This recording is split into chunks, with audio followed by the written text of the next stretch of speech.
in the air above Professor Alistair Finch's impeccably tailored jacket. This wasn't just any scholarship. This was the Callisto Founders Grant. Full tuition, stipend, housing. The golden ticket out of the small, cramped life my parents had worked themselves half to death trying to protect me from. I had done everything right. Top of the class since middle school. Perfect scores in the standardized tests. Head of the robotics club and founder of the university's new urban farming initiative. My application was flawless. My interview had been, by all accounts, transcendent. But the final hurdle wasn't just about merit. It was about fit. Professor Finch, the chair of the selection committee, and arguably the most powerful man in the Callisto physics department, believed deeply in legacy. He believed that brilliance was hereditary, passed down with property and privilege. There were 3 professors on the panel, but Finch was the sun around which the others orbited. He had a tight, dismissive smile that never quite reached his eyes.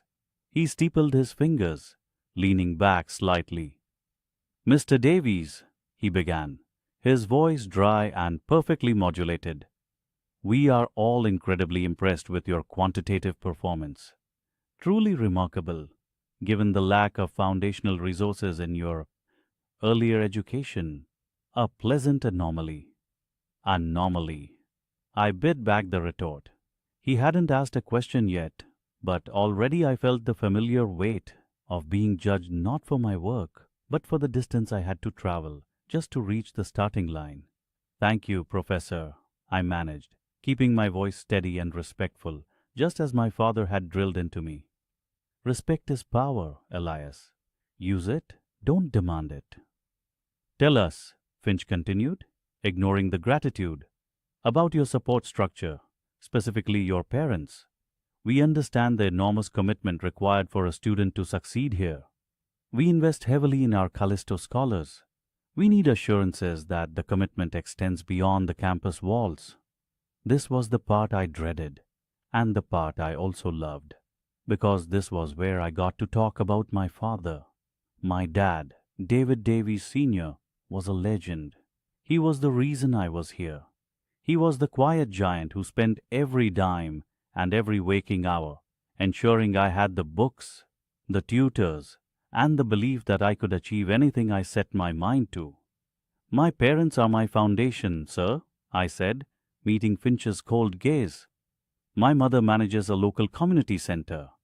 And my father—" I paused, swelling with a pride that felt physical. "My father, sir, is the head groundskeeper for this very university. He has been for nearly 25 years. He knows this campus better than anyone. He taught me the meaning of meticulous work, of nurturing growth, and of quiet dignity." The committee members across the table offered subtle, polite nods. They knew David Sr. Everyone knew the man who kept the historic quadrangle looking like something out of a Renaissance painting. But Professor Finch did not nod. He stopped breathing in that precise way high-status people do when something vulgar or unexpected happens in their line of sight.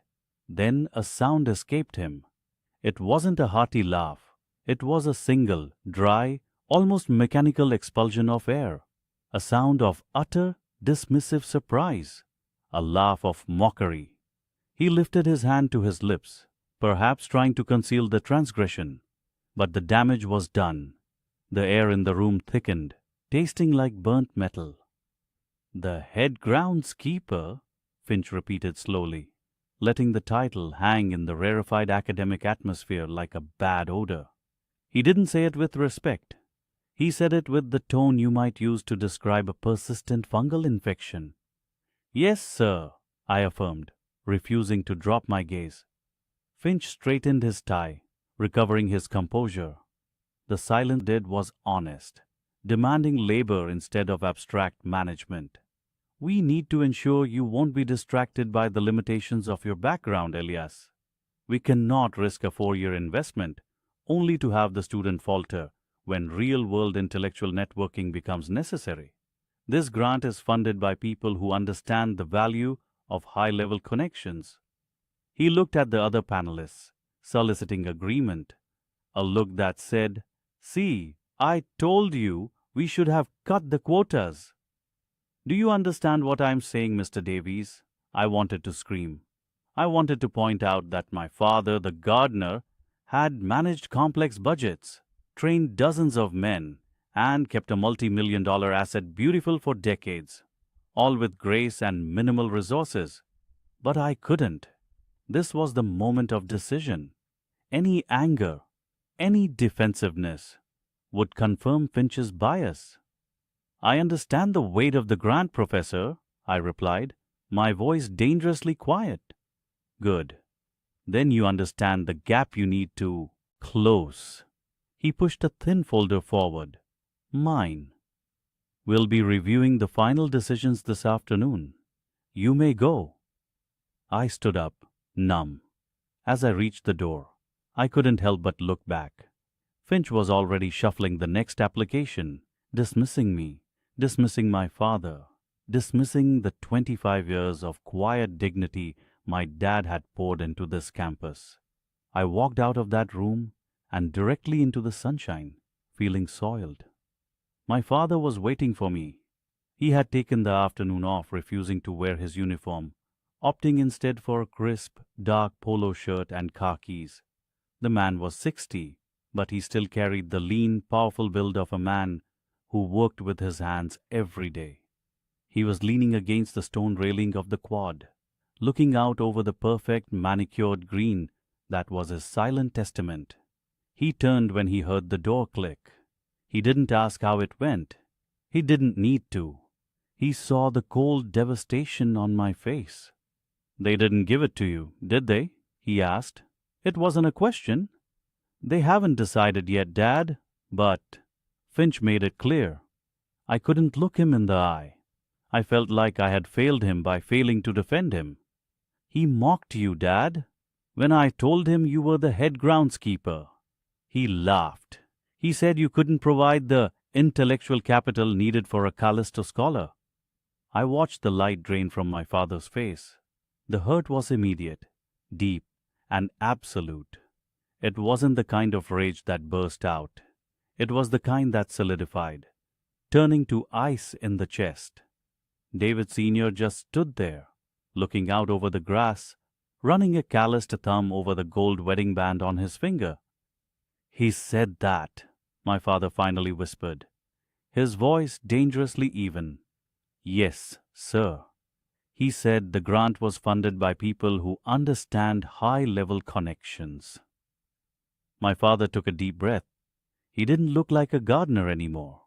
He looked like an ancient king who had just been deeply insulted on his own ancestral soil. "Elias," he said, turning back to me, the quiet dignity replaced by an unnerving stillness. "I need you to go home. Tell your mother I'll be late." "Dad, where are you going?" "I have a meeting, son, with the provost." I frowned. "But the provost doesn't usually meet with staff without a representative, Dad." "This isn't about staff policy, Elias." His eyes, usually warm and comforting, were now sharp and distant, focused on something miles away. He pulled out his phone, a plain functional device, and typed a quick message. "That Callisto Founders grant," he said, finally looking back at me.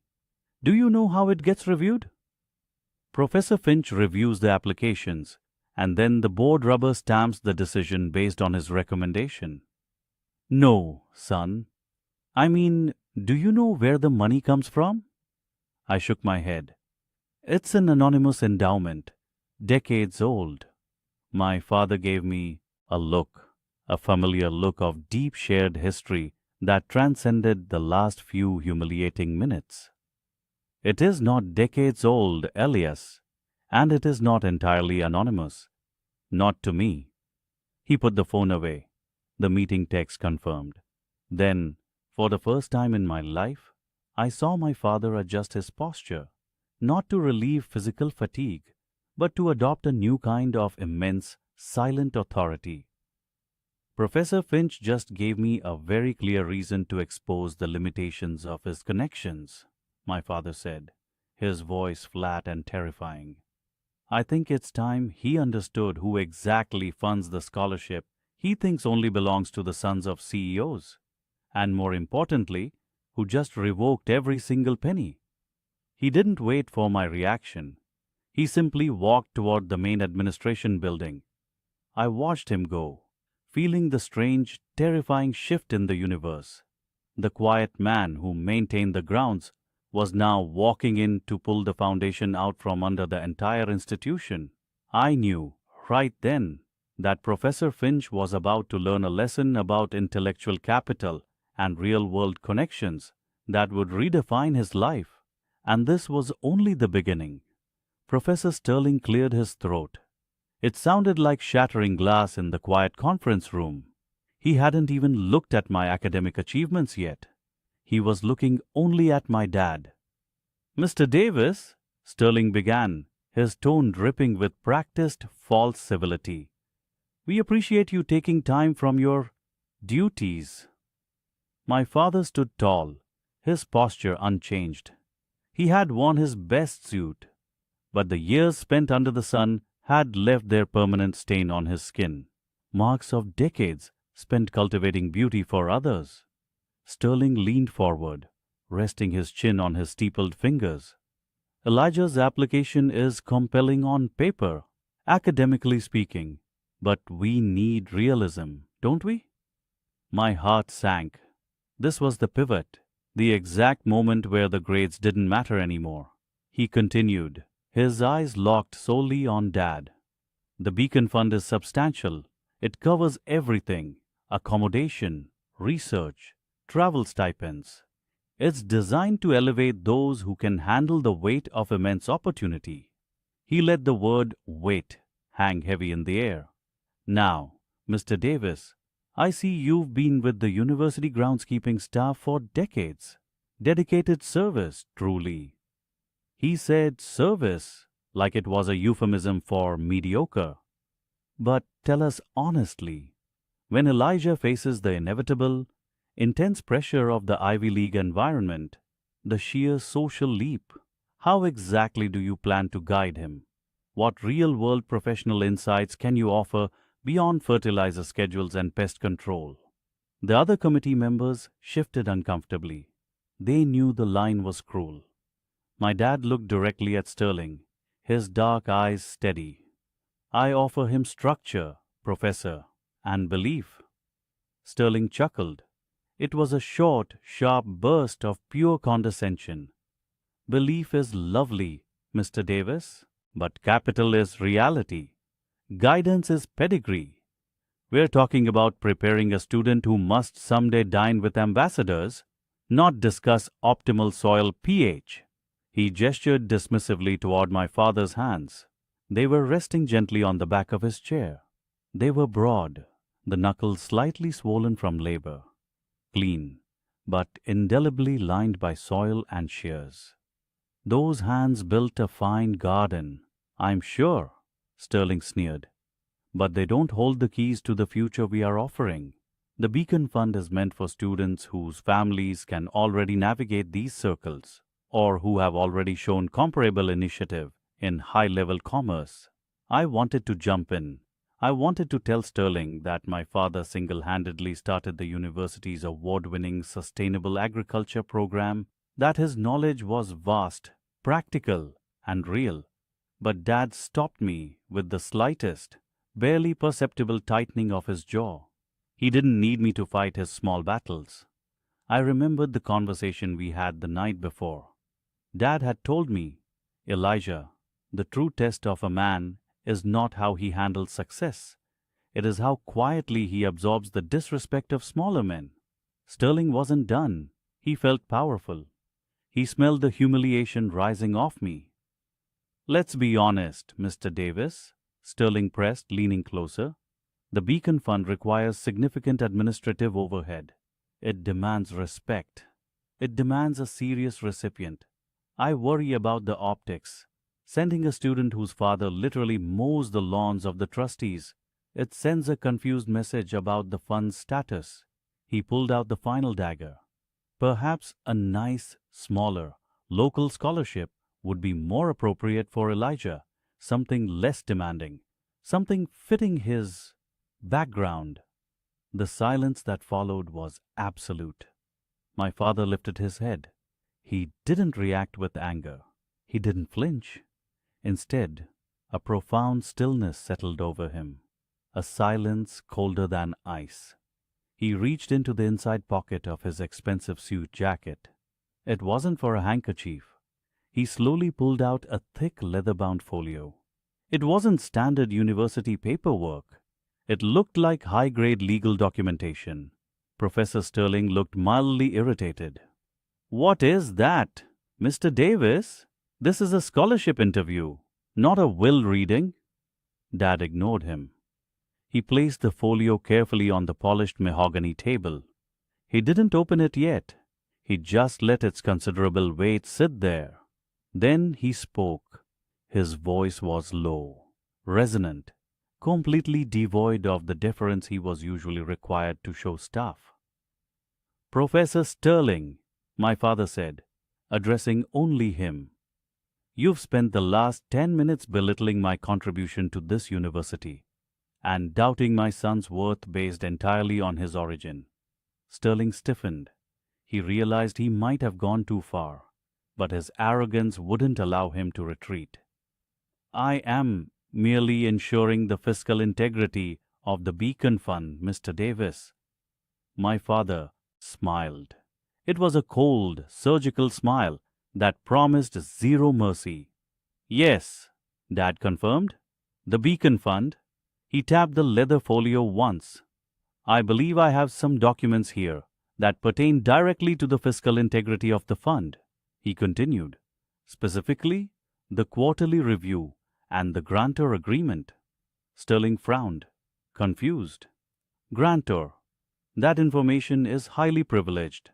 Only the anonymous donor and the board chairman have access to the grantor documentation." My father finally looked at the committee. He looked at me, and then he looked back at Professor Sterling. He paused just long enough to ensure every single person in that room was desperate for the next syllable. "My name is Andrew Davis," he stated simply, "and I am the Beacon." I watched Professor Sterling's face drain of all color. Instantly, the blood retreated from his cheeks, leaving him a ghastly, shock-white mask of terror. This was not the subservient gardener he knew. This was the absolute owner of his future. The air crackled. Dad hadn't raised his voice, but the entire balance of power in the room had just flipped. Violently. He still didn't open the folio. He simply rested his hand on it, controlling the vast, silent fortune beneath his fingers.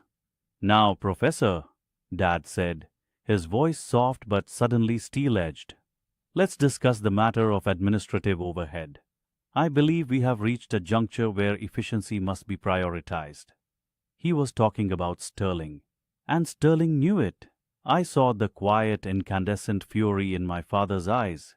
Years of invisible labor, years of being treated like a shadow, finally manifesting as absolute, undeniable power. What was coming next was not a quiet dialogue. It was a cleansing fire, and Professor Sterling was about to be purified by it. The mahogany table felt slick and cold beneath David's sweating palms.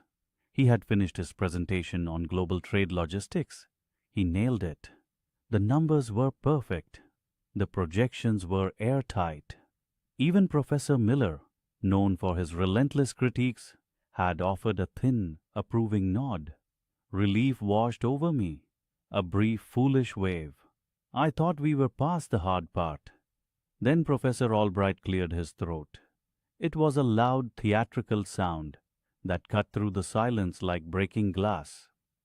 "Excellent work, Mr. Johnson," Albright said, his tone dripping with false warmth. "Truly aspirational. But scholarships are not solely awarded for intellectual potential. They are investments." He steepled his fingers, leaning forward. His gaze didn't rest on me. It slid past me, landing heavily on my father, sitting silently next to me. We must consider the context of the environment that shaped the applicant, Albright continued. We need realism. My stomach tightened. I knew where he was going. The scholarship committee's folder contained every detail about our life, the rented apartment, the modest savings, and my father's employment history. Mr. Johnson, Senior, Albright addressed my father directly. Thank you for joining us. You work in campus maintenance, correct? I am the Senior Grounds and Horticulture Specialist, my father replied, his voice calm, steady, and low. Ah, yes, the gardener, Albright confirmed, simplifying the title with a sneer of professional condescension. My father did not flinch. He sat ramrod straight. His hands that had built the foundation of his fortune, hands calloused from decades of labor, rested gently on his knees. Albright smiled a thin, cruel smile. David's proposal involves complex derivatives and multi-continental shipping routes. Highly theoretical, naturally, but one must wonder about the level of grounding one receives at home when discussing high finance and international trade. The words struck me like physical blows. He wasn't assessing my proposal. He was assessing my lineage. He was saying that my father's hands were too dirty to raise a mind capable of clean theory. Professor, I started, my voice tight with fury. My father taught me calculus before I was in high school. He is the reason. Albright cut me off with a patronizing gesture. We respect the effort, David, truly, but context matters. Mr. Johnson, Senior, if your son were to receive this considerable endowment, how would you advise him on managing risk? Say, hedging against currency fluctuations. It was a trap, a deliberate humiliation set in front of 5 of the most prestigious faculty members at the university. Albright was using the technical language of elite finance, knowing full well my father's job description didn't require that vocabulary. The room held its breath. My father took a slow breath, his dark eyes never leaving Albright's face. He didn't look angry. He looked observant, the way he looked at a sickly tree, deciding whether to prune or fertilize. I would advise him to manage the asset, Professor, my father said quietly. Albright let out a little puff of laughter, a short, sharp sound of dismissal. Manage the asset. Very quaint. But assets require deep understanding, sir. We're not talking about rotating the sprinkler system on the south lawn. The laughter of the other professors was muted and uneasy, but it was there. Albright had landed his punch. He had confirmed for the room that the gardener didn't belong in the conversation about 7-figure scholarships. My father's jaw tightened almost imperceptibly. I felt a blinding heat rush up my neck. The shame was suffocating. Not shame of my father, but shame for him, that he had to endure this calculated cruelty for my future. I wanted to leap across the table, to grab Albright by his silk tie, and demand respect. But my father held up one hand, a silent command for my silence. He leaned forward slightly, his posture unchanging, his eyes now conveying a profound sense of weariness. Weariness born of seeing this same institutional condescension year after year. Professor Albright, my father began, his voice still low, but carrying a new, unmistakable resonance. My asset management strategy involves 3 key principles. First, liquidity.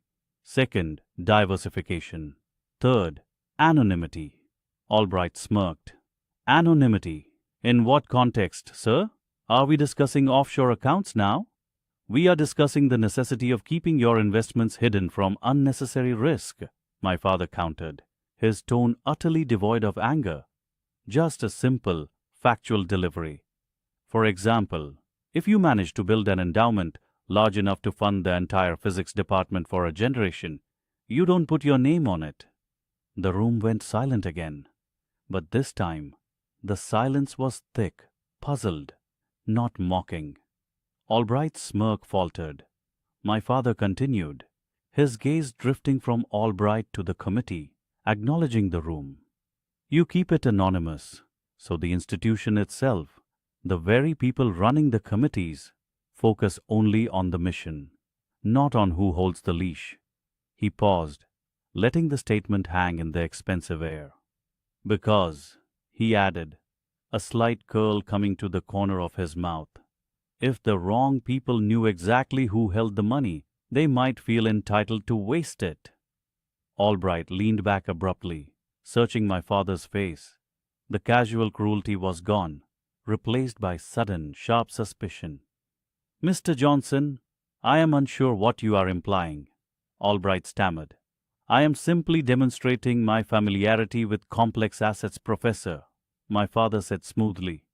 After all, I have been managing the primary donor's physical portfolio on this campus for decades.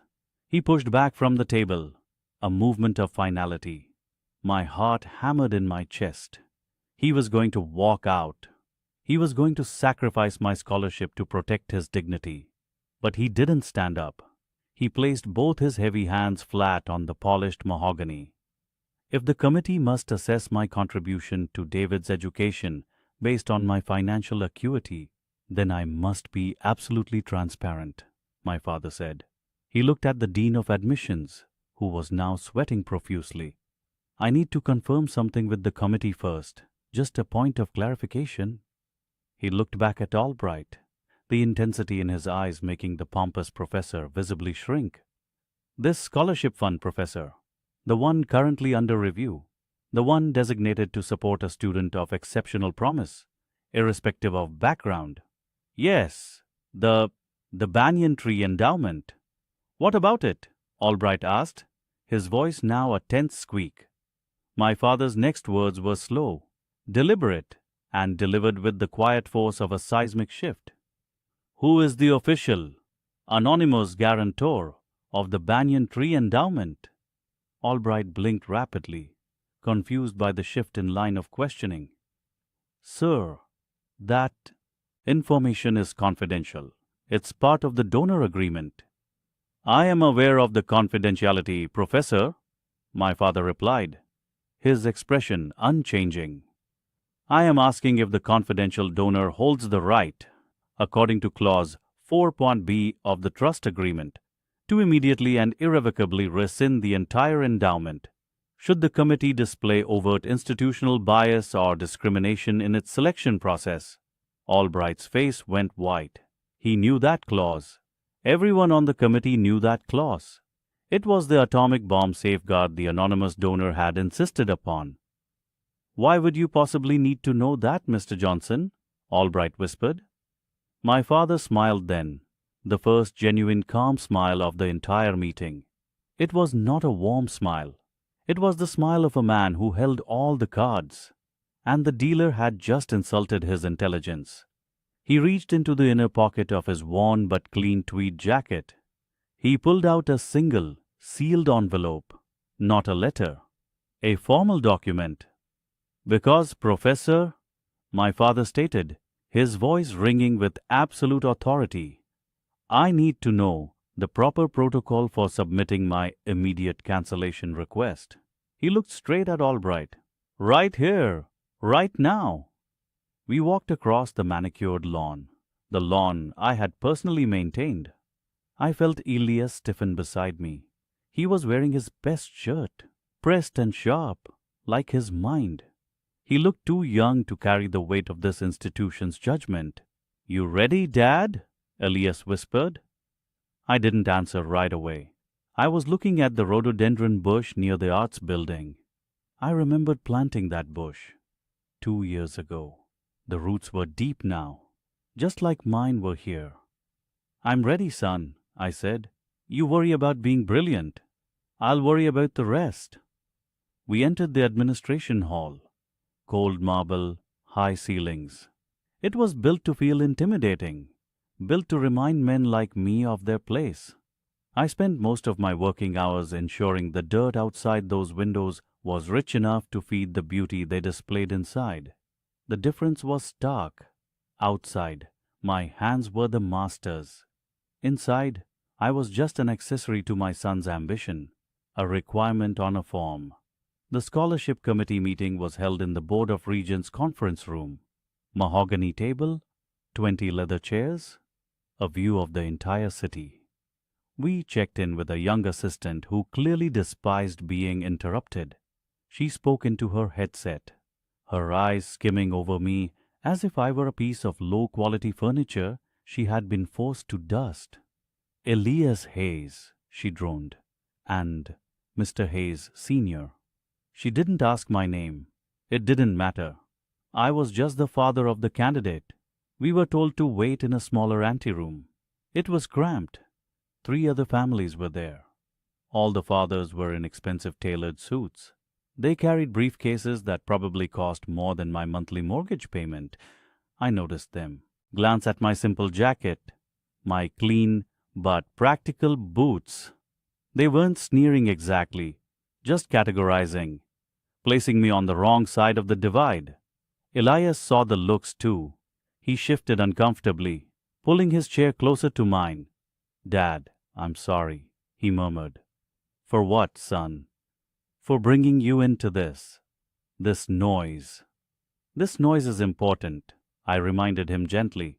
"This noise is where the power is made, and sometimes where it is broken."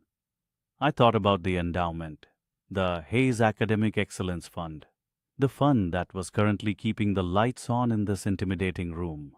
It was 8 figures large. It was completely anonymous, and it was all mine. I remembered the conversation with my lawyer years ago when I set it up. "James, you have to attach your name, the tax benefits, the legacy, the recognition." "No recognition," I'd insisted. "If they know where the money came from, they will judge the money based on the source. They'll diminish the gift because it came from a gardener. I knew their kind. They could accept a multi-million donation only if it came from old money or a tech mogul who spoke their language. If they knew the money came from calloused hands and a man who understood soil better than stocks, they would find a way to discredit it. So I chose anonymity. I chose to watch from the periphery. I chose to let my resources speak without my identity muddying the waters. This anonymity was my shield, and right now it was my greatest weapon. My heart hammered, but my face remained quiet.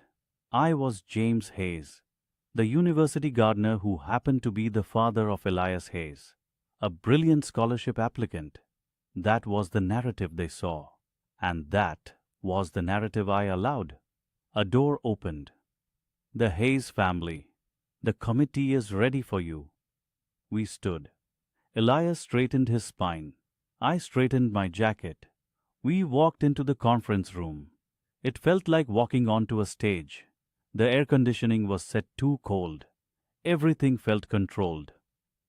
3 professors sat at the far end of the long mahogany table. They looked official, implacable. In the center sat Professor Alistair Vance, head of the Honors College and chairman of the Scholarship Committee. He was famous in academic circles for his scathing intellect and notorious for his old-world snobbery. Vance was an older white man, impeccably dressed in tweed, his gray hair perfectly parted. He wore thin-rimmed glasses that magnified his cold, assessing eyes. He did not stand up. "Ah, Elias," Vance said, his voice clipped and smooth, like polished stone. "Please, sit. And Mr. Hayes." Elias and I sat opposite the panel. The chairs were too low, making us feel small. Vance barely glanced at me. His focus was entirely on Elias. "Your application, Elias, is exceptional," Vance continued, shuffling the papers on the table, lingering on one document. "Truly stellar academic achievement, perfect scores, outstanding recommendations. We rarely see this level of raw promise." A wave of relief washed over Elias's face. He nodded politely. "However," Vance's tone shifted, suddenly becoming clinical. "We are evaluating more than just grades. We are evaluating suitability, support structure, And frankly, the likelihood of successful integration into the culture of rigorous scholarship here at this institution. Vance paused for dramatic effect.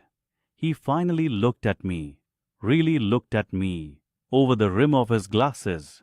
"Your father, Mr. Hayes," Vance said, and the way he said father made it sound like a footnote, "is listed on your application.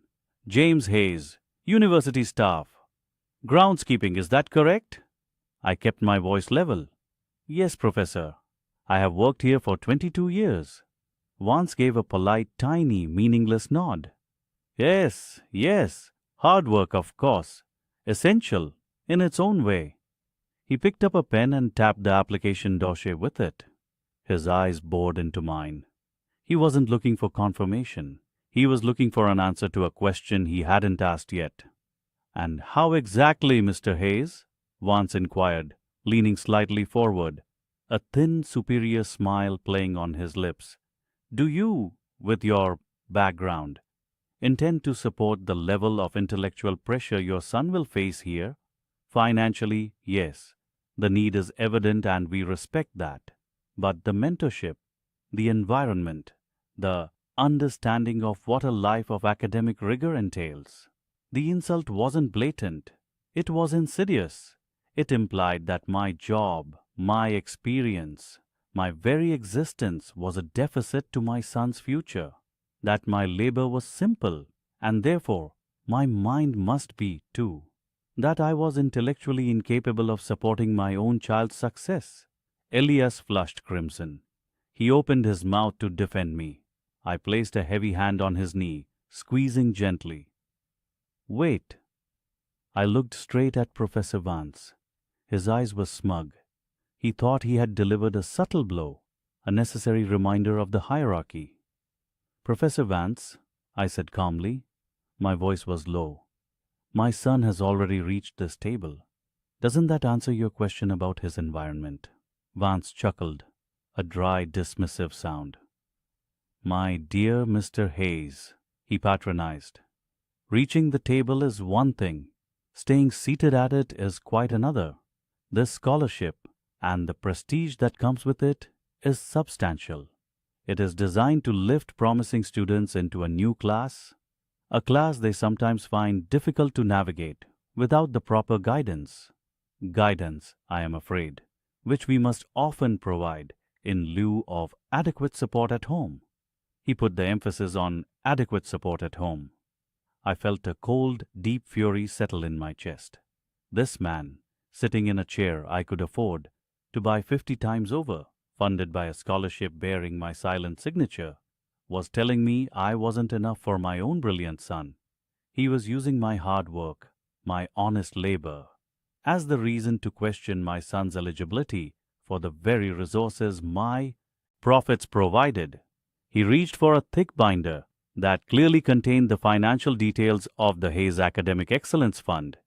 He didn't open it. He just rested his hand on it. "Our donors, Mr. Hayes," Vance continued, his voice taking on a new level of reverence now that he mentioned the money, "are pillars of society. They believe deeply in the cultivation of intellect. They rely on us to ensure their significant investment is placed in fertile soil." He smiled again, this time a condescending grin aimed entirely at my identity as the gardener. "We must be very careful not to invest millions into soil that has already proven poor yield." The words hung in the air. Pure yield. Elias gasped softly. He looked terrified and enraged at the same time. My hand tightened on his knee, holding him steady. I didn't raise my voice. I didn't flinch. I let the sting of the insult settle, observing Vance's satisfied smirk. He had just mocked the gardener in the very room the gardener's money built. He waited for me to respond with deference, to apologize for my working-class inadequacy.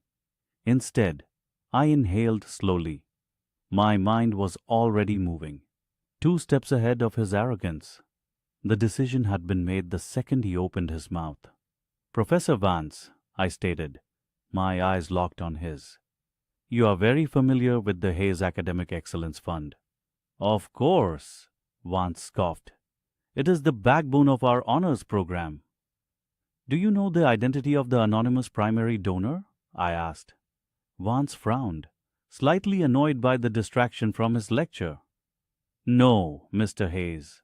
That is confidential, as you know. A highly respectable, reserved individual or family, extremely generous, and clearly extremely well advised. He shifted the thick binder again, his fingers resting casually on the cover. He was proud of this anonymity, proud that it protected the purity of the source.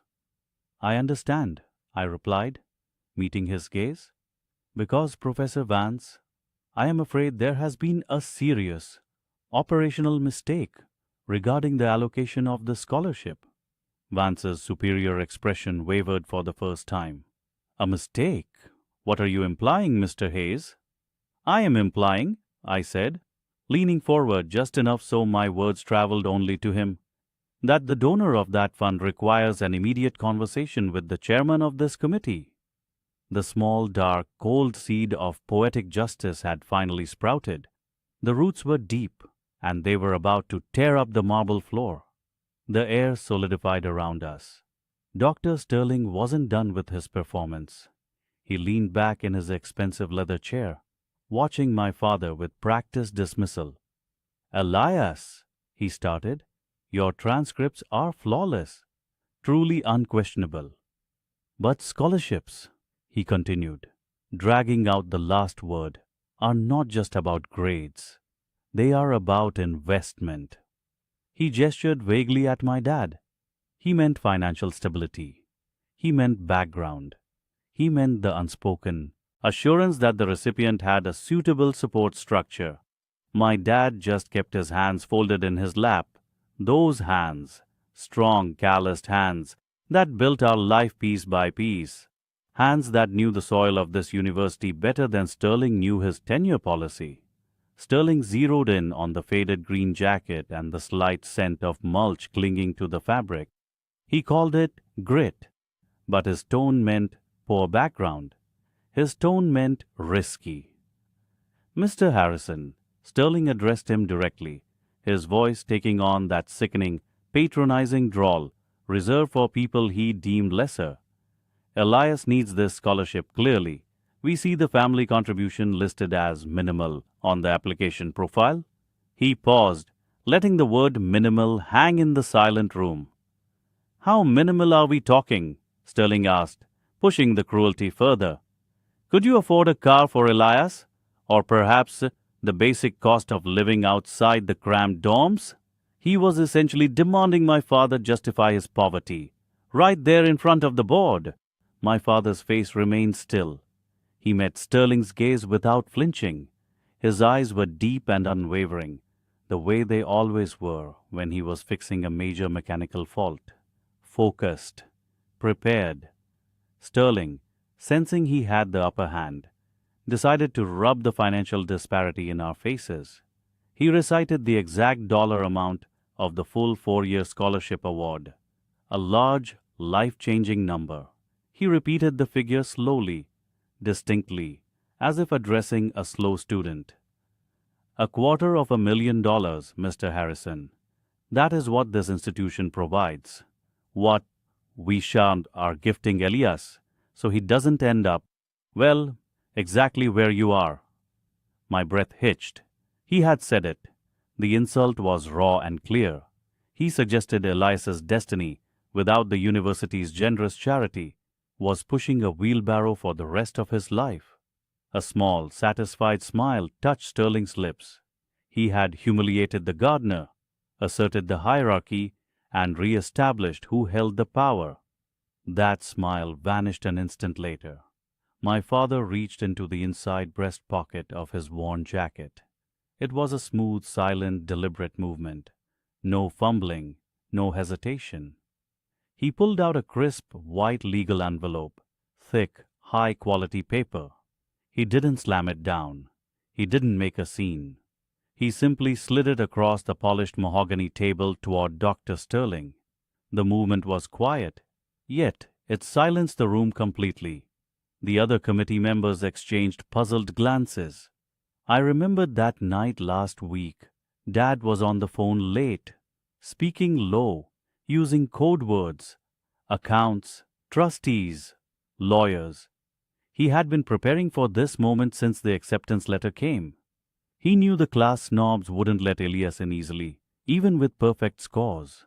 He had always told me, if they judge you by the quality of the envelope you carry, make sure the envelope contains something they can't refuse. Something that speaks their own ugly language of power. Sterling frowned, picking up the envelope as if he feared it contained dust or contamination. "What is this, Mr. Harrison? A donation of $20? Is this your way of showing appreciation for our charity?" He chuckled, a dry, grating sound that bounced off the high ceiling. He picked up an expensive silver letter opener lying on the table, a gift from a past donor, no doubt. He slid the sharp blade through the